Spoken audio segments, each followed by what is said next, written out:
Yes, so let us start with hypertension. As all of you know, it's as important as diabetes. Okay, yesterday we had diabetes, now hypertension. First of all, let me know what is the normal diabetes, normal blood pressure level. I think all of you must know that 120 by 80. Okay, uh, systolic BP 120, diastolic 80 is a normal range, right? So, which is a normal range for a normotensive person, fine. Now, it's an elevated arterial pressure is probably the most important public health problem in both developed as well as underdeveloped countries. In India also, it is a major issue that elevated arterial pressure. Fine. Hypertension is a common asymptomatic, readily detectable, usually easily treatable. Okay, it is usually asymptomatic, symptoms are almost nil and we can easily treat it and get it under control. Now, it is an NCD, non-communicable disease, and often leads to lethal complications if left untreated in the form of coronary artery disease, cardiovascular accidents, chronic kidney disease, and other vascular complications. Okay, so coronary artery disease, cardiovascular accidents, chronic kidney disease, and other vascular complications. Okay, it's the third leading silent killer in the world and is responsible for 1 in every 8 deaths. So you can make out how serious the problem is. It is one of the 1 in every 8 mortality occurs because of this hypertension. It is a silent killer because symptoms are almost nil. Now, normal BP is defined as a systolic BP less than 120 millimeter of mercury and diastolic is less than 80 mm of Hg or mercury. Right? Now, errors in measurement, when we measure BP at a time, what errors we might come across? So, first one is observer's error. While we taking the BP, okay, the observer's error, the hearing acuity, okay, the interpretation of the chords of sound. Fine, sometimes there is a hearing accuracy when we hear it at a time, 1 or 2 millimeter difference also may occur. Also, instrumental errors in form of leaking valves or cups which do not encircle the whole arm, okay, the entire arm. Now, also the subject errors we have in form of circumstances of examination. Sometimes he is might more stress the patient, or sometimes he is a lot of moving. Okay, means he's moving a lot, or he is under stress, or it's a new environment for him. So asking questions, talking while taking BP and all. Right? So we have about 19 million hypertensives in India as per JNC 7 classification. Right now we have JNC 8 in 2021 and now in 22 we have JNC 8.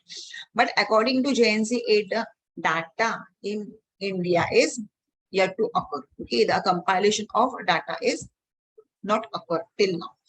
So as per the JNC 7, we have about 90 million hypertensives in India and we have another 180 million pre-hypertensives. Okay, now the JNC 8 is the most recently updated guidelines for prevention, diagnosis and treatment of hypertension. Okay, JNC 8's data is yet to arrive, yet to compile, because JNC 8 is in 20s, late maybe got it. Now the guidelines as per the JNC 8, the new hypertensive management guidelines as per the JNC 8 are category like normal, systolic and diastolic, pre-hypertensives. Okay, so normal is if it is less than 120 and less than 80 is normal. If it is in between, if systolic BT, if it is in between 120 to 139, it is pre-hypertensive, and if diastolic is in between 80 to 89, it is pre-hypertensive. If the blood pressure, if the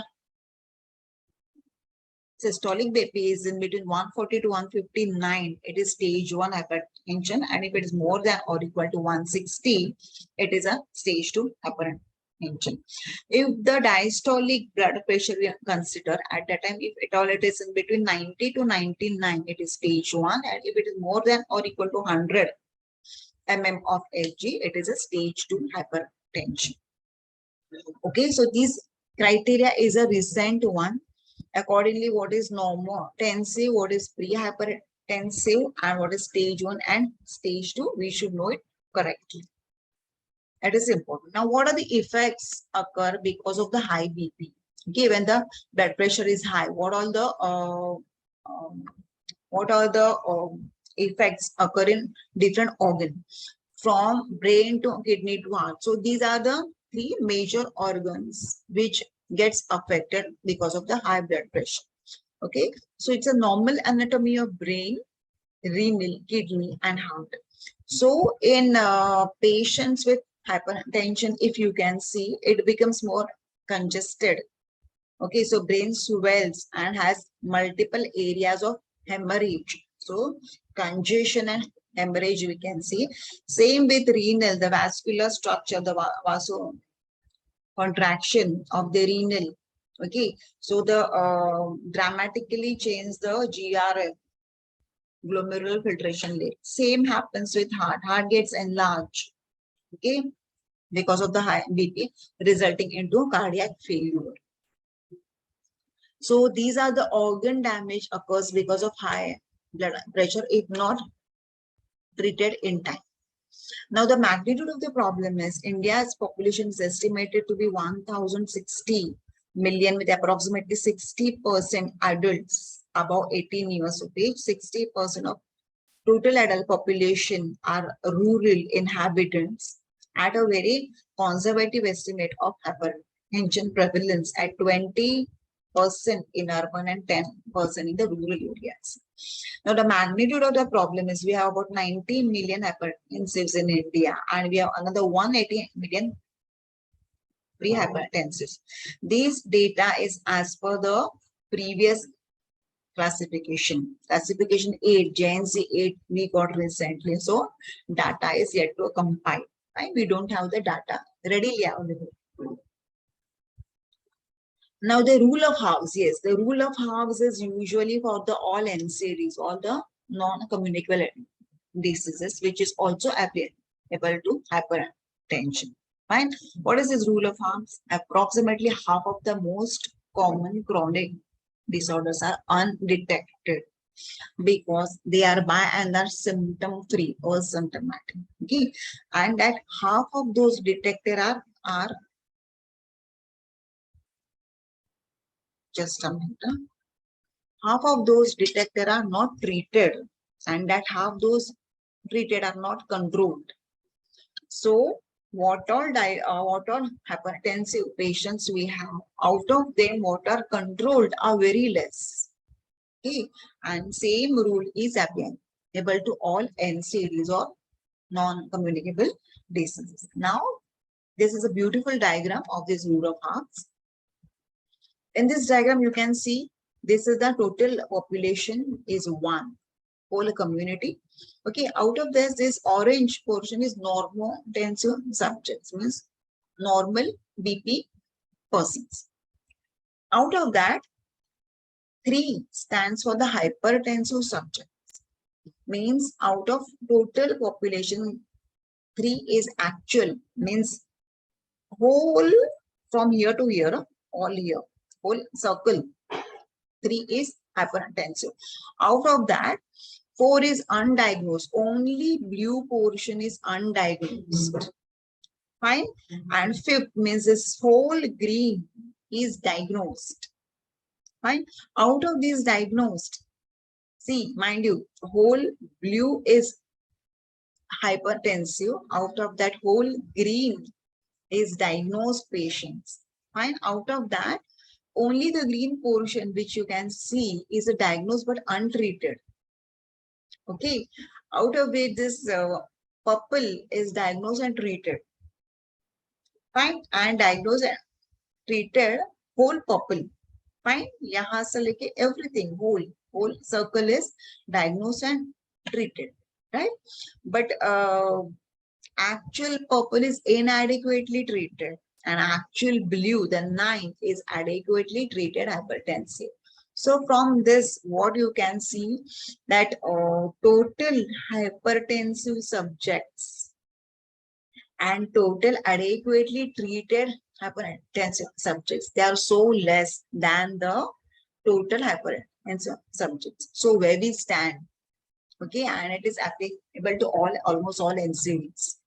It is an important short note, usually asked in exams. If at all asked in exams, you have to write the explanation, you have to draw this diagram, and you have to explain the diagram, and you have to draw the diagram with correct labeling, because in the exam you won't be able to write colors, right? So you have to label the diagram correctly. Clear? Now the risk factors which are modifiable and non-modifiable, they are obesity, salt intake, which we can change, right? So obesity, salt intake, potassium intake, saturated fat intake, dietary fibers intake,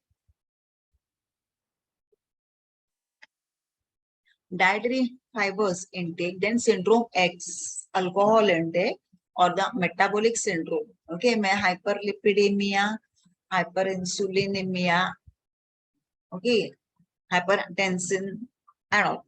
Then heart rate, dyslipidemia, hyperinsulinemia, hypertension, and all is a syndrome X. Then heart rate, physical activity, environmental stress, socioeconomic states. Yeah. So the environmental stress also we can alter, the physical activity also we can alter. Accordingly, we can try to change our heart rate. Saturated fat intake, salt intake also we can change or we can modify. The non-modifiable are age, sex, genetic factor, ethnic factor, and vital factors, which we are not able to change. Yeah. Now the hypertension and cardiovascular diseases. Okay, when the blood pressure is normal, 115 to 75 mm of Hg, at that time there is no cardiovascular risk. Okay, as the blood pressure increases, the cardiovascular risk when the blood pressure increases, when the blood pressure is 175 by 105 mm of Hg, at that time the cardiovascular risk increases by 8 folds. So we can make out where do we stand. So we can make out the importance of controlling the blood pressure.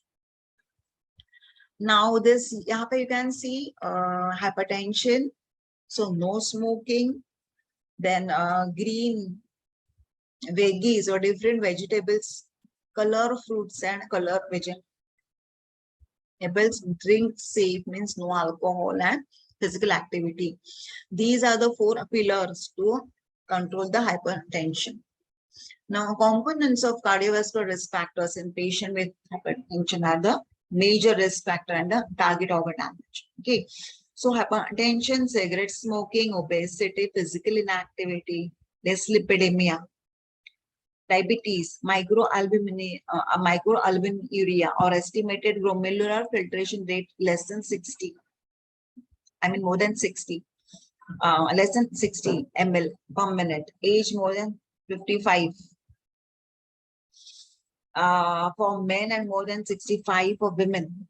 Okay, so GFR more than 60, age more than 55 for men, more than 65 for women, positive family history of premature coronary disease.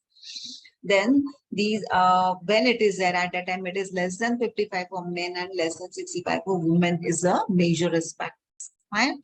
Now, when these risk factors are available at that time, what are the target organs damage? Are heart disease in the form of left ventricular hypertrophy, angina or prior myocardial infarction, prior coronary revascularization, heart failure, or stroke, if at all it attacks CNS or it affects the CNS at a time, stroke or TIA or transient ischemic attack, then CKD, chronic kidney disease, peripheral arterial disease, and retinopathy. These are, or ophthalmic. So these are the target organ damage if the blood pressure is not under control. Now, the clinical features are mostly it is asymptomatic. Plain hypertension is mostly asymptomatic unless and until patient doesn't go for any operation. When he does a routine examination of BP, he will not able to make out his status of hypertension. Okay. In some cases, symptoms are due to elevated pressure or hypertensive vascular disease. Okay, so mostly symptomatic. If at all they get symptoms, it is because of the elevated pressure or because of the hypertensive vascular disease. Fine. So the elevated pressure gives rise to symptoms, namely headache, usually occipital and in the morning, and it goes off on its own after a few hours. Okay, means when the patient wakes up, he has got the occipital headache which goes off spontaneously on its own after a few hours. Then others are dizziness, palpitation, fatigability, and impotence. Fine. So these are the common symptoms of pressure symptoms of hypertension. Then when the patient is having hypertensive vascular disease, at that time it is in form of presence in form of epistaxis, hematuria, blurring of vision owing to the retinal changes, episodes of dizziness or weakness due to transient cerebral ischemic attacks. So he gets dizziness or weakness due to TIA, transient ischemic attacks. Also, he might get angina pectoris or dyspnea due to cardiac failure. So these are certain symptoms which patient may come across. Also, pain due to dissection of aorta to a leaking aneurysm is an occasional presenting symptom. Now, due to underlying disease, means one patient is having, apart from hypertension, some other disease because of which he might getting hypertension as a secondary symptom or sign, that is in form of a polyuria, polydipsia. These are the symptoms of the diabetes mellitus. Then muscle weakness, secondary hypokalemia in patients with a primary aldosteronism, episodic headache, palpitation, diaphoresis, and postural dizziness due to pheochromocytoma, which is not that commonly seen. No adverse effects. If the blood pressure is not controlled properly, it leads to adverse effects like effect on the organs like blood vessels, then CNS, retinals of the and heart. Okay, so first one is on blood vessels. In large arteries, the internal elastic laminar thickening is seen. Smooth muscles is hypertrophied and a fibrous tissue is deposited. Then in the CNS, we get stroke. It's a common complication, a common presenting symptom of hypertension. Is a common complication of hypertension and may be due to the cerebral hemorrhage, cerebral infarction, carotid atheroma, and transient ischemic attacks, TIA. Also, we get a hypertensive encephalopathy is a rare condition characterized by high blood pressure and neurological symptoms, including transient disturbance of speech or vision or paresthesia or convulsions or loss of consciousness. Okay, but the cerebral hemorrhage, cerebral infarction, carotid atheroma, TIA are a common presenting symptoms of the stroke. Okay. Then in retina, what all we see, okay, when the BP is high and when it is not controlled in retina, see, you can see in this picture also, which is retinal arterial macro aneurysm. It's not micro, it's macro aneurysm. In this case, it's ruptured and the intraretinal and subretinal hemorrhage and heart exudate are seen. Fine. On fundoscopic examination, we can see the cotton wool exudate, okay, in infarction and in ischemia. We also see hard exudates in diabetes. Okay, so if the patient is having diabetes as well as hypertension, and that time on a fundoscopic examination in retina, we will able to see the cotton wool exudates in form of infarction or ischemia, and hard exudates in diabetes. Okay, then we have hypertensive retinopathy. In that grade 1, 2, and 3 and 4. Grade 1, we get arteriolar thickening. In grade 2, symptoms of grade 1 plus constriction of vein at the arterial crossings. In grade 3, we get all symptoms of grade 2, all signs and symptoms of grade 2 plus evidence of the retinal ischemia. And in grade 4, we get the all symptoms and signs of grade 3 plus papilledema. So these are the ophthalmic or the retinal symptoms of the uncontrolled hypertension.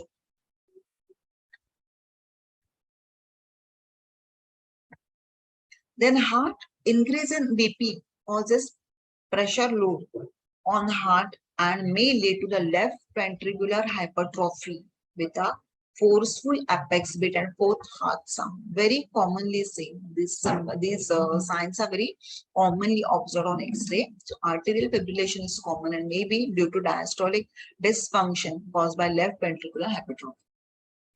Left ventricular hypertrophy is commonly observed in patients with high blood pressure and when it is not controlled. It is an X-ray finding. And now on renals, on kidney, long-standing hypertension gives rise to proteinuria and progressive renal failure by damaging the renal vasculation, very commonly observed. So the diagnosis we do with the help of the history, a positive family history, a lifestyle, okay, sedentary lifestyle, not doing exercise or not doing the required exercise, or the diet, junk food in the diet or not controlling the diet. We have the DASH diet, okay, dietary approach to stop hypertension, DASH diet, dietary approach to stop hypertension, or DASH diet is also known as a, in that we advise the patient to take a lot of fruits, vegetables, less salt, and also we to control alcohol and smoking and other risk factors. A careful history will also identify the patient with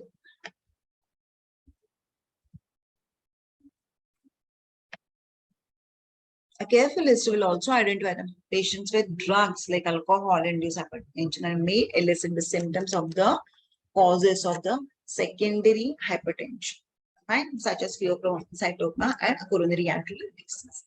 Now, how we can prevent it? The prevention and control of hypertension, very important.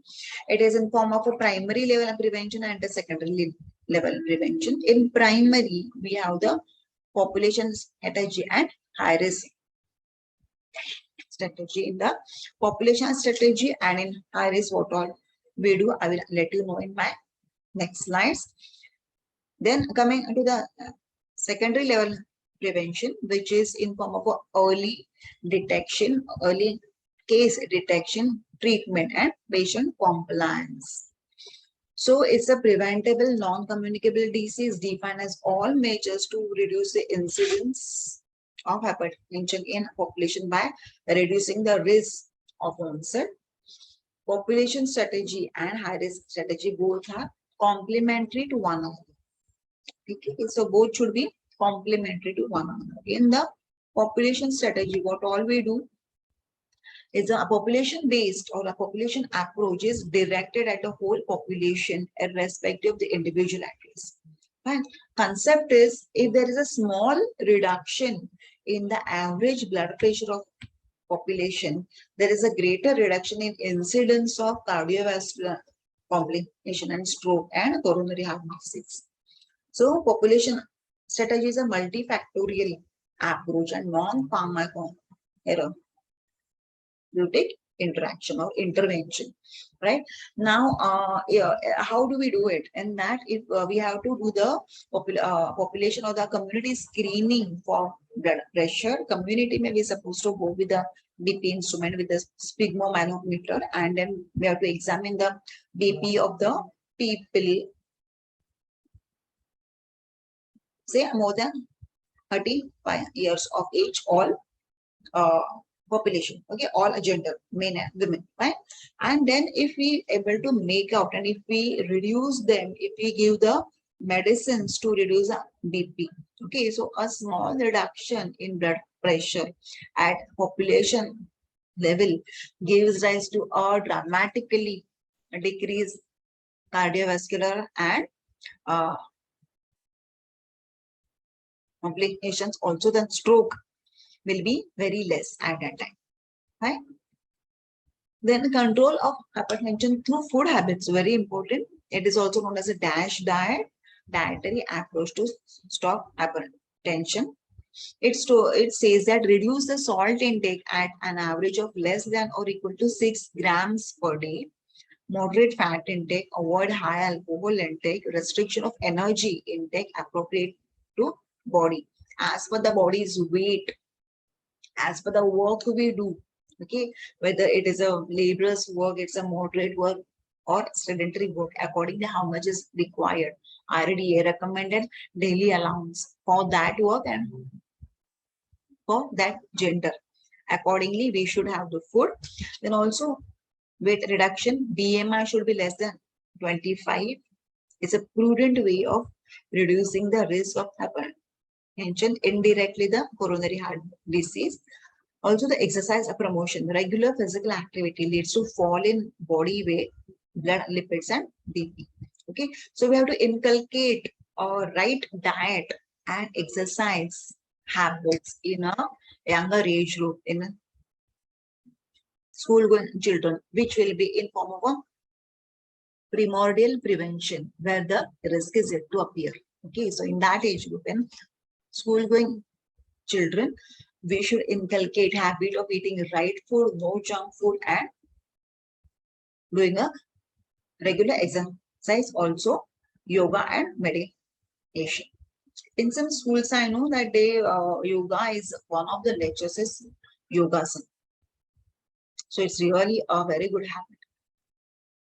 Then this is a put a pyramid. On the top, we have sugary and fatty food, which should be eaten very less. And at the base, we have the cereals, whole grains, fruit and veggies, which should be eaten a lot or in a major quantity. Then behavior changes, reduction of stress and smoking, modification of personal lifestyle in form of a daily physical activity and all, and yoga and meditation. Then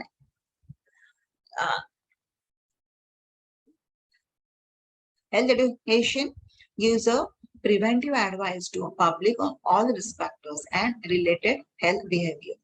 Whole community must be mobilized, made aware of the possibility of the primary hypertension. Now, the high-risk strategy aim is to prevent the attainment level of blood pressure at which the institution of treatment is considered. Okay, so detection of high-risk subjects in a community by using the clinical methods. So the high-risk groups are the family history of hypertension and the tracking of BP from childhood. Very important, tracking of BP from childhood. We have to take a blood pressure measurement on a regular interval from childhood, and the one who are at a higher level of blood pressure, they are get the chances of them getting high BP in adulthood are more. Okay, so for that we have to track the blood pressure from childhood so that at risk individuals we are able to make out, and to the at risk individual we can start the modalities, at least the non-pharmaceutical non-pharmacological modalities we can start in form of exercise, proper dieting, yoga and all. Now the secondary prevention, the goal is to detect and control the high BP in affected individuals. The modern antihypertensive are very useful in preventing the secondary hypertension. Now the treatment is in form of it must be lifelong. Ideally, BP should be 1 20 by 80 mm of Hg. Prevention of other risks like smoking and alcohol and all, and also we have to prevent the increased level of high blood cholesterol. Okay, then the drugs which we have are thiazides and other diuretics.